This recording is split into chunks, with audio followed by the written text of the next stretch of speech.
Hello, um, it's me again. Surprisingly, I completed day one. It's 8:01, 12/27, 2025. So, first things first, hello.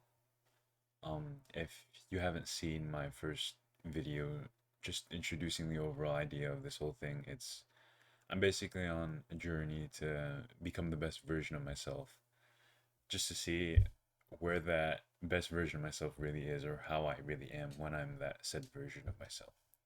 So let's get straight to the point. Day one complete, I would say it wasn't the best, or at least I got started, it wasn't the greatest, but perfect change doesn't happen overnight. There's no such thing as a drastic change that can happen like just like that without, just one person breaking overall. So I think I did good, but I didn't do as good as I wanted to, but still, at least I'm trying. So the first thing to actually talk about is my morning. So I woke up at about 5, not out of choice because of this whole thing, but because I have work. I worked from 6 to 2. I woke up at 5.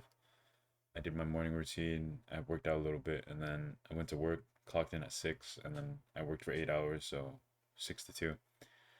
Overall, work wasn't that bad. I work in the fast food industry, so customers aren't the most pleasant, but I managed. So yeah, that was fun. And then after work, I'm not gonna lie, after work, I knocked out for a little bit. I watched YouTube videos and then I knocked out for like half an hour because waking up at 5 in the morning and then working a full shift out of that gets a little exhausting. So I knew I couldn't really do anything without getting too tired. So I just took a nap to gain some energy back, and overall, it helped improve the quality of my day. So after after waking up from my nap, I decided to read a little bit. Just give me one moment. Let me show the book I'm reading. Right now, I am reading The Philosophy of Aristotle by. Let me find the name. I'm terrible at finding the author's name in this book. But it's going to be this book. I'm too lazy to find the actual author's name. So here's the book I'm reading Philosophy of Aristotle.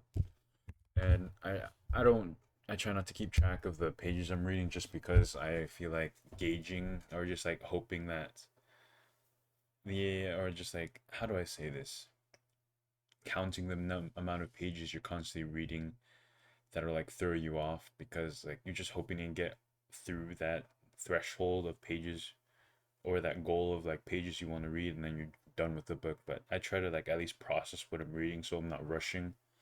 So I could have read 4 pages, 5 pages, and I at least understand what's going on. Because philosophy is kind of hard to read because it's not something where you just read and you immediately know what's happening like a nonfiction or a fiction book, but it's something that you actually have to sit back, think about, try to comprehend so that you can interpret in a way in which that's the author or the philosopher, in this case Aristotle, is trying to portray his message.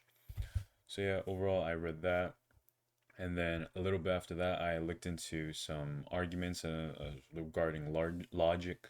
Sorry, I'm slurring on my words.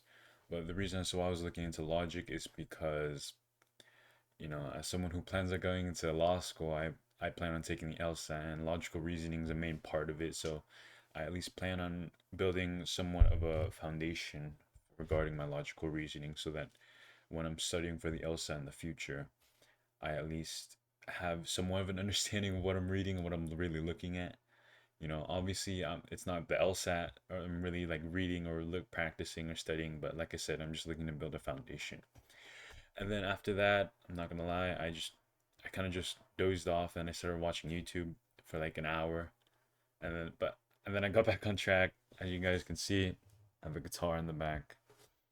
I played guitar for like about an hour just to like refurbish on a little bit of the songs I know. I'm a big Rex Orange County fan and just Ira McNamarco fan, so I like playing their songs. I also like Hers, the band Hers, so I know some of their songs as well. So yeah, that was my day. Oh, I also read a little bit of history. I'm a big history geek, so I like learning a little bit about that. I'm learning about, or I'm reading up on Alexander the Great. He's always been, it's kind of been like an inspiration to me because of, he literally has the name Great in his title, the Great, Alexander the Great. So I've always thought he was like a really fascinating person. I've only heard stories about him, but I've never like really looked into his background. So right now I'm looking into his background, like where he was born, how he became king, stuff like that, and it seems very interesting so far. And just as an FYI, I'm not really planning on doing really long sessions of my readings or studying right now. I'm just at least trying to get into the habit of getting started into these things so then I don't get burnt out and then I don't get tired of it so then I can at least stay consistent. Because I think the main goal of this whole thing is to stay consistent and not get burnt out. Because the moment I get burnt out, I'm afraid that I'm just gonna drop the whole thing. So yeah. So other than that, let me think. So I covered what I read today, what I practiced. Yeah, I didn't really do much. I mean, like I said, I kind of just napped and I watched a little bit of YouTube in between everything I did. But overall, I would say I was better than yesterday, so I think that was a little bit of a success. This one thing that there are a few things I would change within my day, and the first thing would be what I ate. I'm a big snacker. I fasted from from yesterday at 8 o'clock, I think, to 2 o'clock this afternoon. So I fasted. only ate 2 meals, but the problem is I'm a big snacker. So after each meal, I just like I think I just lost control, or like I didn't think. So then I just started snacking, and I think that's where it's gonna throw off my little journey of fitness. But yeah, I was able to get my workout in, just my diet. I just need to fix that overall. And then what else could I say? My strengths today, definitely just the most important thing was I actually got started. Like I said in my previous video, I said I was going to start tomorrow, and luckily I did start tomorrow instead of just sitting on my ass doing nothing. So yeah, at least this is a start. I'm trying to get back into the habit of just constantly learning, trying to get insecure, like into just always trying to improve, basically. So yeah, that was the end of day one. Key takeaways: I got started. I could have done better, but at least I'm better than yesterday, and that's all I'm going for. Just to get slightly better every day, even if it's like 0.1%. 0.1% is better than not getting better at all. So yeah, that's the end of day one. Thank you.